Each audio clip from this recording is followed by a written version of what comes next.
Hello friends, I'm Ashok. Welcome in my channel. Friends, today I'm going to tell you a story.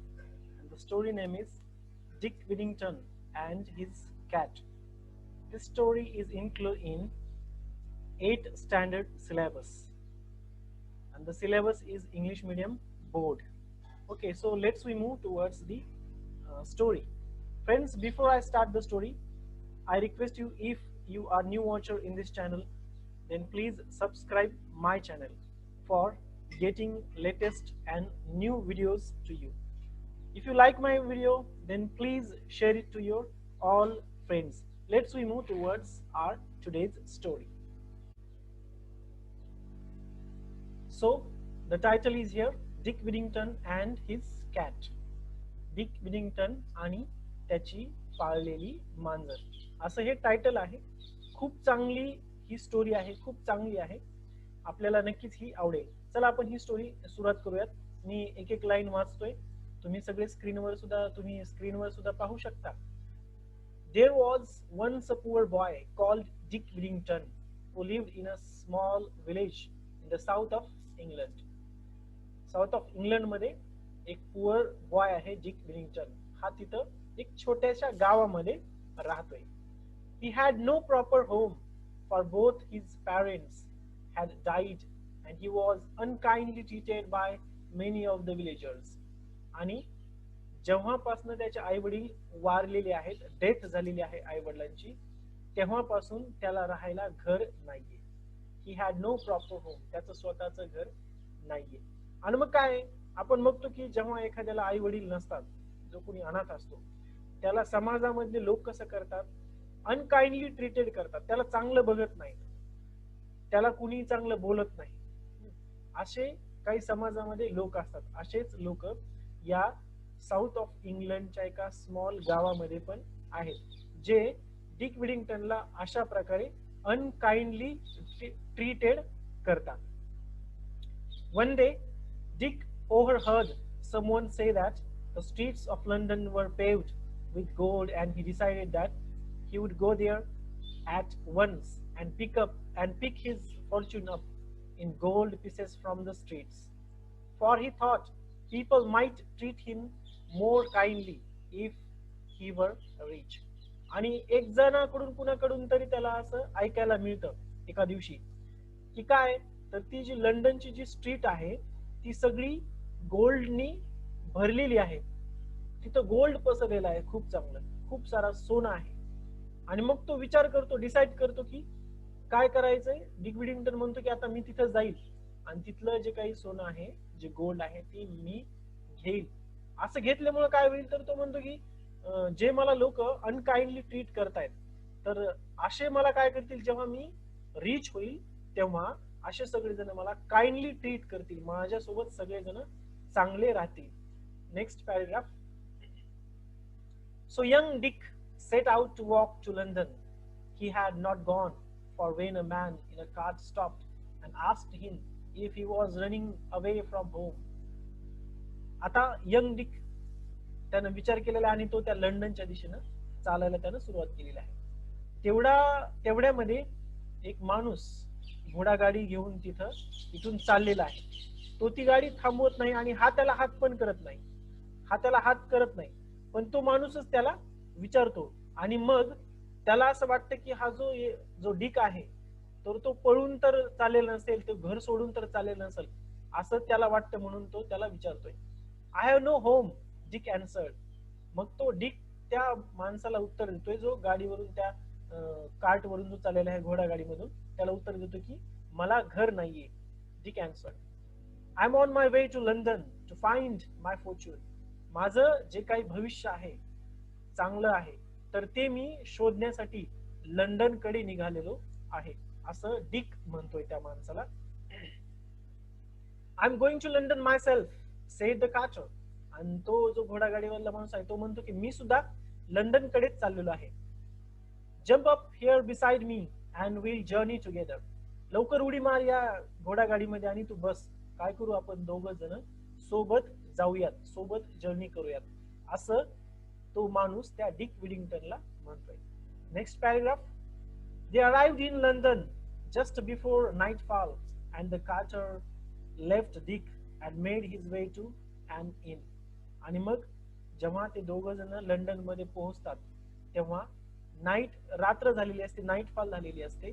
आणि मग तो जो quarter आहे तो तिथं डिकला तो सोडून देतो, डिक विडिंग्टनला तिथं त्याच्या रस्त्यावर सोडून देतो. तिथे एक खानावळ पण असते, त्या खानावळीच्या त्या रस्त्यावरती तो त्याला सोडून देतो. Poor Dick stood alone and looked around him in dismay. निराश नजरेनं त्या तिथल्या लंडन मधल्या रस्त्याकडे हा डिक विडिंग्टन पाहत असतो जेव्हा तो तिथं उतरलेला आहे. Where was all that fine gold? तो स्वतःलाच विचारतो की हे सगळं तिथं जे सोनं होतं, त्याने जे ऐकलं होतं तिथं गोल्ड होतं, ते कुठं गेलं? All he could see were dirty streets and lots of unfriendly people. तिथं तो पाहतोय तर गोल्ड नाही तर काय आहे, सगळी जी ती स्ट्रीट आहे ती सगळी घाण आहे, डर्टी झालेली आहे. आणि तिथले जे सगळे लोक आहेत ते अनफ्रेंडली पीपल आहेत, चांगले नाही येत, काइंड पर्सन्स नाही येत. त्याला याचा अनुभव येतोय. He had nowhere to sleep. He had nowhere to sleep, and in the end he spent the night in the corner of an alley where he hoped he would come to no harm. आणि मग आता त्याच्याकडे कुठेही जायला मार्ग नाहीये, कुठं झोपणार तो, त्याला जागा नाही, काय नाही. आणि मग तो तिथं एका 2 बिल्डिंगच्या मध्ये एक जागा दिसते त्याला, आणि मग तिथं त्या छोट्याशा जागेमध्ये तो त्याची रात्र घालवतो, तिथं झोपतो. त्याला असं वाटतं की आता तिथं त्याला कसलीही भीती नाहीये, no harm to him. He thought that there is no harm to him. आणि मग तिथं तो त्याची संपूर्ण रात्र तो काढतो. The next morning, Dick woke up cold, miserable and very hungry. दुसऱ्या दिवशीच्या सकाळी डिक उठलेला आहे, कसा? खूप थंडी आहे आणि खूप भूक लागलेली आहे त्याला. He wandered around begging for food, but again and again people shouted at him, "Go away, you lazy fellow! Be off with you!" and aimed angry blows at his head. सगळे जणांकडे तो भीक मागायला आहे की कुणीतरी खायला द्या, सगळ्यांना जाऊन म्हणत आहे तो, पण त्याला कुणीही खायला देत नाहीये. सगळेजण त्याच्यावर काय करायला लागलेत, ओरडायला लागलेत, रागवायला लागलेत, इथून जा म्हणायला लागलेत, इथं कशाला आलास म्हणायला लागलेत तू, असं सगळं त्याला म्हणायला लागलेत. आणि त्याच्यानंतर at last he collapsed in the street and lay there too weak to look further for food. आणि आता सगळ्यात शेवटी तो तिथल्या त्या स्ट्रीट वरती एकदम कोलॅप्स झालेला आहे, एकदम पडलेला आहे. आणि जेव्हा तो असा पडलाय तेव्हा त्याला खूप भूक लागलेली आहे, खूप वीक झालेला आहे. अन्न त्याला मिळावं या शोधामध्ये तो वनवन फिरत होता, पण त्याला कुणीही भीक दिली नाही, त्याला कुणीही अन्न दिलेलं नाही. आणि आता तो वीक होऊन त्या रस्त्यामध्ये पडलेला आहे. Next paragraph. By chance Dick had fallen in front of a house belonging to a rich merchant called Mr. Fitzwarren. पण लकीली काय झालेलं बघा, डिक विडिंग्टन हा एक श्रीमंत जो माणूस आहे, रिच मर्चंट आहे, व्यापारी आहे, मिस्टर फिट्झवॅरेन याच्या बंगल्याच्या समोरच तो पडलेला आहे, म्हणून तरी बरं आहे. The cook was trying to drive Dick away when Mr. Fitzwarren returned home from inspecting his ships. जेव्हा फिट्झवॅरेन त्याच्या शिप्स सगळ्या इन्स्पेक्ट करून येत होते तेव्हा ते तिथे बघतायत तर ते डिक विडिंग्टन रस्त्यामध्ये पडलेला आहे. आणि मिस्टर फिट्झवॅरेनचा जो कुक आहे तर तो काय करतोय, त्या डिक विडिंग्टनला त्या रस्त्याच्या बाहेर करण्याचा प्रयत्न करत आहे. तेवढ्यामध्ये मिस्टर फिट्झवॅरेन तिथं आलेले आहेत. He stopped and said to Dick, "Why don't you work if you need food?" Mister Fitzwarren तिथं आलेले आणि त्याच्याकडे बघून थांबलेत आणि म्हणलेत की तू एखादं काम का करत नाहीस, तुला जर खरंच अन्नाची जर गरज आहे तर तू एखादं काम कर, असं ते मिस्टर फिट्झवॅरेन डिक विडिंग्टनला म्हणतायत. Then in next, "I would work," said Dick, "but I know nobody who will give me anything to do." आणि मग डिक म्हणतोय की मला काम करायचंय, पण मला काम कोण देईल, मला माहिती की मला काम कुणीही देणार नाही, असं डिक विडिंग्टन त्या मिस्टर फिट्झवॅरेनला म्हणतोय. फिट्झवॅरेन रिप्लाय देतोय, "Take him into the kitchen," Mr. Fitzwarren ordered to cook. feed him first and then find some work for him. Mister Fitzwarren त्या कुकला ऑर्डर देत आहेत, जो त्यांच्याकडे कामाला आहे, आणि त्याला ऑर्डर देतात. त्याला म्हणतात याला काय कर, डिक विडिंग्टनला किचन रूम मध्ये घेऊन जा, आणि किचन रूम मध्ये गेल्याच्या नंतर सगळ्यात आधी त्याला काय करतं, खायला दे, आणि खायला दिल्याच्या नंतर त्याच्यासाठी काहीतरी काम शोध, फाइंड सम वर्क फॉर हिम. आणि मग हा डिक विडिंग्टन त्या मिस्टर फिट्झवॅरनच्या घरी आता राहायला लागलाय. So in next paragraph, so Dick was given a home and a living. He had a small corner of the attic to sleep in, and his job was to help the cook with all the pots and pans in the kitchen. आणि अशा पद्धतीने Dick विडिंग्टनला त्याचं घर मिळालेलं आहे राहण्यासाठी. आता तो मिस्टर फिट्झवॅरनच्या सोबत त्यांच्या घरामध्ये राहू लागलेला आहे. याच्यासोबत त्याला एक छोटीशी जागा पण मिळालेली आहे रूम मध्ये. ऍटिक हा एक शब्द आलेला आहे, ATTIC. ऍटिक म्हणजे छोटीशी जागा झोपण्यासाठी मिळालेली, आणि त्याला तिथे झोपण्यासाठी पण जागा मिळालेली आहे का कोपऱ्यामध्ये.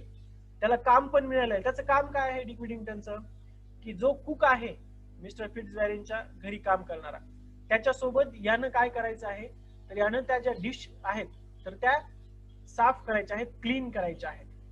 तिथले जे पॅन्स आहेत, तवे आहेत, तिथले जे भांडे आहेत, पॉट्स आहेत, ते सगळे क्लीन करायचे आहेत किचन रूम मध्ये.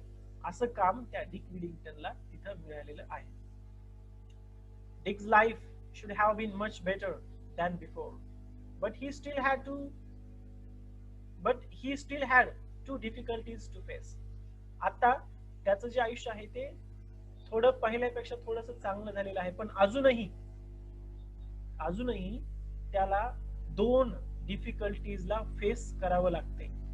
दोन ज्या डिफिकल्टी आहेत, त्याच्या अडचणी आहेत, त्याला फेस करावं लागते. Next paragraph. The first was that the attic he slept in was overrun by rats and mice. त्यातली एक डिफिकल्टी काय आहे, की जिथं तो झोपतो त्या झोपलेल्या खोलीमध्ये, त्या जागेमध्ये खूप सारे उंदीर आहेत, आणि त्या उंदराचा त्रास या डिक विडिंग्टनला होतोय. ही पहिली एक डिफिकल्टी आहे. Then next, at night they scampered all over him and kept him awake. काय करतात हे उंदीर, सगळे उंदीर रात्री हे झोपल्याच्या नंतर त्याच्या अंगावरून जातात, स्क्रॅम्पर्ड, त्याच्या अंगावरून इकडे तिकडे जाणं असं ते करत असतात, आणि पूर्ण रात्रभर त्या डिक विडिंग्टनला झोप येत नाही. हे उंदीर काय करतात, त्याला झोप येऊ देत नाही.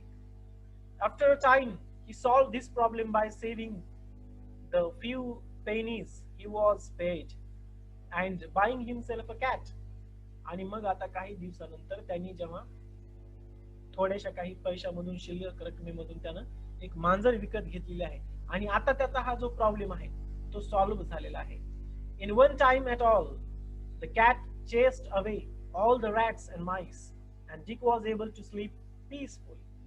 आणि आता मांजर काय करते, आपल्या सगळ्यांना माहिती आहे की मांजर काय करते, उंदराला खाते. मग आता जेव्हा डिक विडिंग्टननी ती मांजर आणलेली आहे, तेव्हा ती मांजर काय करते, त्या उंदराला तिनं खाऊन टाकलेलं आहे, आणि आता हा डिक विडिंग्टन खूप चांगल्या शांतपणे झोपी जात आहे. Next paragraph. The other difficulty which was not so easy to overcome was the cook's bad temper. दुसरी जी डिफिकल्टी आहे ती तेवढी सोपी नाहीये जेवढी आधीची होती. काय आहे, तर जो कुक आहे त्या मिस्टर फिट्झवॅरनच्या घरी काम करणारा, बनवणारा, तर तो त्याचा जो स्वभाव आहे तो चांगला नाही. तो डिक विडिंग्टनला काय करतो, त्रास देत आहे. Then she shouted and screamed all day and would scold Dick and hit him with a wooden spoon even when he was working as hard as he could. आणि तो जो कुक आहे तर ते कुक मेल नसून female आहे, आणि मग ती फिमेल काय करते, रोज काही ना काही बोलत असते, डिक विडिंग्टनला रागवत असते, त्याला मारत असते, त्याला त्या सगळे काम तो किती हार्ड करत असला तरी त्याच्यावर सगळं काम सोपून देऊन सुद्धा, त्यानं सगळं काम करून सुद्धा ती त्याला चांगलं वागवत नाही, अशी ती कुक आहे. Then in next paragraph, one night Dick decided he could stand it no more. आणि मग एका रात्री डिक ठरवतो की आता काय तिथं जास्त वेळ आपण थांबायचं नाही. Early the next morning before the cook was up, he set out with his cat to seek his fortune elsewhere. आणि मग दुसऱ्या दिवशीच्या सकाळी लगेच तो तो कुक उठायच्या आधीच हा उठतो, तयार होतो आणि त्याच्या कॅटला घेऊन तो त्याचं फॉर्च्यून दुसरीकडे कुठंतरी तयार करण्याचा प्रयत्न करतो, त्याच्या शोधात तो तिकडे जातो. Next, the two of them walked as far as Holloway on their way out of London. Then Dick sat down on a stone to reset. Then the two of them walked as far as Holloway on their way out of London. Then Dick sat down on a stone to rest. आणि मग ते दोघ जण, त्याची मांजर आणि ते एका मार्गावरून होलोवेनं चाललेले आहेत. आणि मग आता एका ठिकाणी येऊन तिथं जो एक मोठा दगड आहे, त्या दगडावरती डिक विडिंग्टन रेस्ट घेण्यासाठी तिथं बसलेला आहे.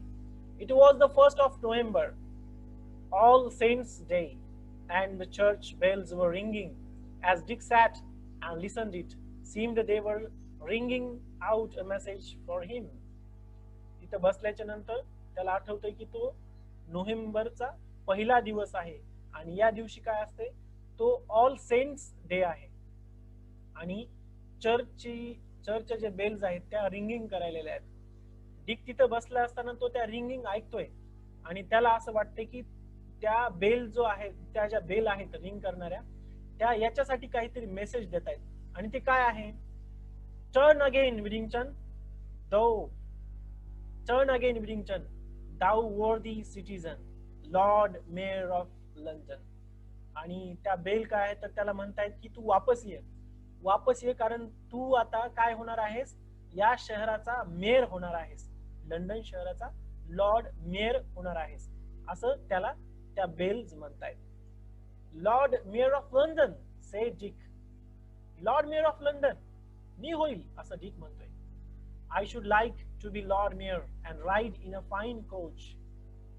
I can put up with a few scoldings from the cook if that is what is in store for me. So Dick and his cat retraced their steps to Mr. Fitzwarren's house.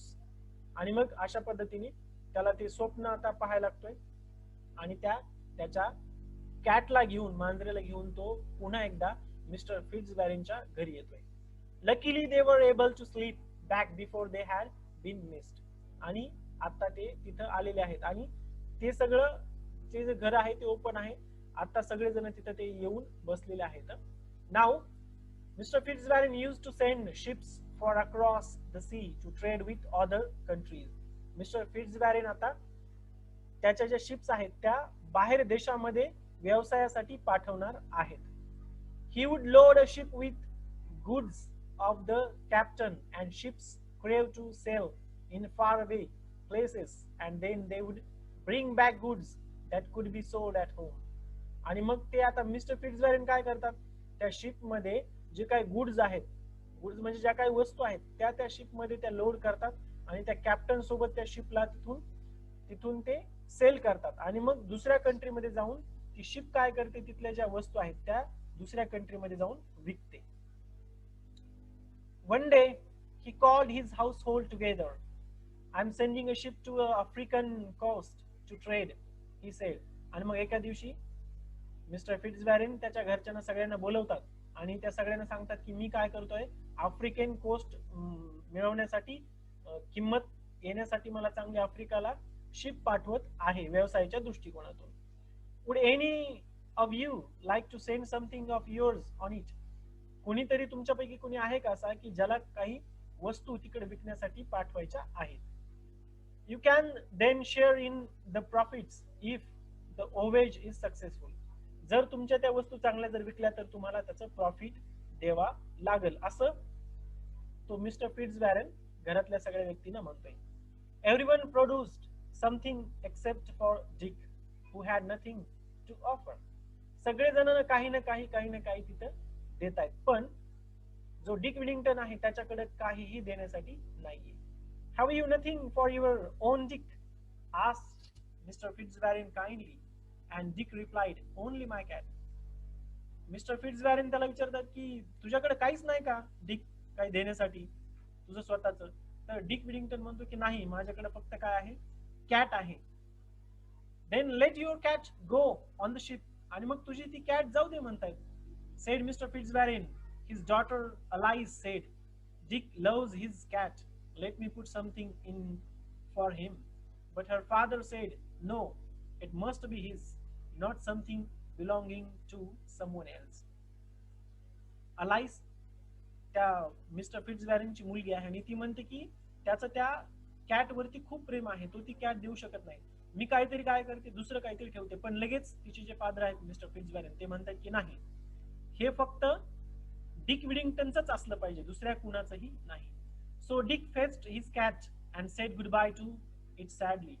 The captain of the ship was delighted, for Cat was an excellent mouser, and so he had no trouble with rats and mice on his voyage. आणि मग Dick आता काय करतोय, त्याची जी मांजर आहे, cat आहे, तर तिला त्या शिप सोबत पाठवत आहे. खूप दुःख त्याला झालेलं आहे, कारण त्याचं प्रेम त्या मांजरीवर खूप जास्त आहे, आणि तरी देखील त्याला ती मांजर पाठवावी लागली. पण जो शिपचा कॅप्टन आहे त्याला खूप आनंद झालाय, कारण आता काय होईल, त्या शिपवर जे उंदीर आहेत, तर ती मांजर काय करील, त्या उंदरांना खाईल आणि त्या कॅप्टनला चांगली झोप येईल, त्याचा प्रवास चांगला सुखाचा होईल, असं त्या कॅप्टनला आनंद झालेला आहे. After some months the ship arrived at a place on the African coast, Barbary, where people called the Moors lived. जिथं आफ्रिकामधले बार्बरी लोक आहेत तिथं मूर्स राहतात, अशा या लोकांमध्ये ही बोट तिथं गेलेली आहे. The captain sent a message to the king to say he had fine goods for sale and he was invited to the palace to show them. While he was talking to the king and queen, some dishes of food were brought in, but almost immediately rats and mice ran up, and before the captain's eyes ate all the foods. The captain was astonished and asked if this was what normally happened. आणि मग काही महिन्याच्या नंतर जशी की तिथं ती बोट पोहोचलेली आहे, आता त्या कॅप्टननी तिथल्या किंग साठी मेसेज दिलेला आहे की काय झालेलं आहे, काही सामान, काही वस्तू विक्रीसाठी आलेले आहेत. आणि मग त्या राजानं त्याला काय केलंय, तिथं बोलून घेतलंय. पण काय झालंय, जेव्हा हे आता व्यवसायाचं बोलणार, तेव्हा त्यांनी मेजवानी ठेवलेली आहे आणि काही डिशेस ज्या तिथं अन्नाच्या ठेवलेल्या आहेत, मेजवानीसाठी ठेवलेल्या आहेत, ते खाण्याच्या आधीच तिथं जे उंदीर आहेत, ते उंदीर काय करतायत, त्या सगळे त्या फूड्स, ते डिश सगळे खाता आहेत. ते सगळे डिश त्यांनी संपवलेले आहेत उंदरांनी. Alas, yes, came the reply. The, the country is suffering from a plague of rats and mice, and we cannot get rid of them. आणि मग तो म्हणतोय की ही सगळी कंट्री प्लेग जो आहे उंदरापासून आलेला, त्याच्यापासून ही सगळी कंट्री भरत आलेली आहे, आणि आता याच्यावर काहीतरी उपचार करायला हवा, आतापर्यंत काहीही नाहीये. I think I may have the answer on my ship. आणि तो म्हणतो की माझ्याकडे कदाचित उत्तर आहे, sed the captain. And he sent a message asking for Dick's cat to be brought to the palace. More food was laid out. The rats and mice appeared as before. आणि खूप सारा अन्न तिथं पडलेलं आहे. मग ते कॅप्टन डिक विडिंग्टनची कॅट मागून घेतो, कारण तो म्हणतो की माझ्याकडे याचं उत्तर आहे. आणि जेव्हा तो कॅटला तिथं आणतो, तेव्हा तिथं भरपूर असं अन्न, रॅट्स ते खायलेले आहे, तिथं बघतो. The cat immediately pounced, killing at least a dozen before they scattered. Everyone was delighted, and the queen asked, "What do you call this animal?" आणि मग ती कॅट बघितल्या तिथे त्या उंदरांना खाऊन टाकते, आणि सगळे जणांना आनंद होतो. आणि मग तिथली जी क्वीन आहे, ती क्वीन त्या कॅप्टनला विचारते की या प्राण्याला काय म्हणतात, काय म्हणलं पाहिजे. पस is the name, she answered to, said the captain. And when the queen called Puss Puss, the cat went over to her and purred. आणि मग जेव्हा कॅप्टनला विचारते की या अॅनिमलला काय म्हणायचं, तेव्हा तो काय सांगतो, आपल्याकडे आपण मांजरीला असं करतो तसं तो म्हणतो. आणि मग जेव्हा ती क्वीन त्याला तसं, त्या मांजरीला तसं करते, तेव्हा ती मांजर त्याच्याकडे येते. The queen was a little alarmed at first, as she had seen how fiercely the cat had attacked the rats and mice. But the captain told her not to be anxious. Puss is very friendly with people, he said, and would soon rid your kingdom for rats and mice. आणि मग आधी त्या क्वीनला भीती वाटते, कारण तिने ज्या पद्धतीने त्या उंदरावरती अटॅक केला, तिला वाटतं की माझ्यावरती पण असा ती मांजर अटॅक करेल, म्हणून ती थोडं घाबरते. पण त्याच्यानंतर जो कॅप्टन आहे तर तो तिला समजून सांगतो की तसं नाहीये, ती जी मांजर आहे ती खूप प्रेमळ आहे, माणसावरती ती अटॅक करत नाही. I would give great wealth to own this animal, said the queen. Queen म्हणते की मला हा प्राणी घ्यायचा आहे आणि याच्यासाठी मी तुम्हाला खूप अशी संपत्ती देईल. So the captain began bargaining, and it was agreed that the king would buy the whole cargo from Mr. Fitzwarren's ship to pay a fine price for it, and for the cat alone the king paid 10 times the sum again. आणि 10 पट जास्त त्या मांजरेची किंमत तो राजा तिथला देतो.